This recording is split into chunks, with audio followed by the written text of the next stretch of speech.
Les autorités gouvernementales, coloniales, vont imposer à ma personne physique un très long silence, mais elles ne parviendront jamais à détruire l'œuvre que j'ai accomplie, car elle vient de notre Dieu, le Père.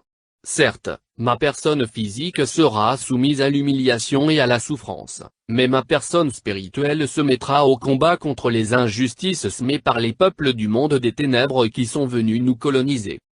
Car j'ai été envoyé pour libérer les peuples du Congo et la race noire mondiale. L'homme noir deviendra blanc et l'homme blanc deviendra noir.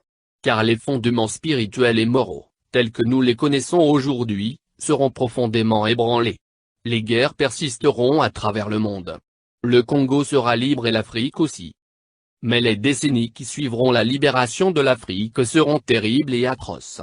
Car tous les premiers gouvernants de l'Afrique libre travailleront au bénéfice des Blancs.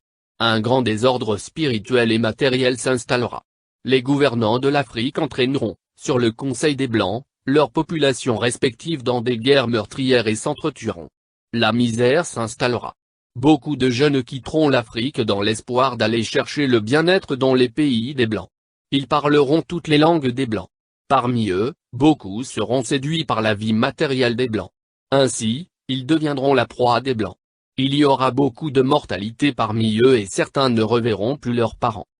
Il faudra une longue période pour que l'homme noir acquiert sa maturité spirituelle. Celle-ci lui permettra d'acquérir son indépendance matérielle. Alors s'accomplira la troisième étape. Dans celle-ci naîtra un grand roi divin. Il viendra avec ses trois pouvoirs, pouvoir spirituel, pouvoir scientifique et pouvoir politique. Je serai moi-même le représentant de ce roi. Je liquiderai l'humiliation que, depuis les temps les plus reculés, l'on n'a cessé d'infliger aux Noirs. Car, de toutes les races de la terre, aucune n'a été autant maltraitée et humiliée que la race noire. Continuez à lire la Bible. À travers ces écrits, vous arriverez à discerner les actes de ceux qui sont venus vous apporter ce livre et les écrits ou principes moraux contenus dans ce livre. Il faut qu'un voleur soit saisi avec l'objet qu'il a volé. Nous aurons notre propre livre sacré, dans lequel sont écrites des choses cachées pour la race noire et le peuple du Congo. Un instructeur viendra avant mon retour pour écrire ce livre et préparer l'arrivée du roi. Il sera combattu par la génération de son temps, mais petit à petit, beaucoup de gens comprendront et suivront son enseignement. Car sans cet enseignant, qui préparera les peuples Congo? Car l'arrivée du roi sera très meurtrière et sans pardon. Alors, il faut que les peuples du Congo soient instruits avant cet événement. Vous ne savez pas encore ce que c'est qu'une guerre spirituelle. Quand les peuples Congo commenceront à se libérer, tout pays qui osera attaquer le Congo sera englouti sous les eaux. Vous ne connaissez pas encore la puissance de ceux qui sont envoyés par le Père Tout-Puissant.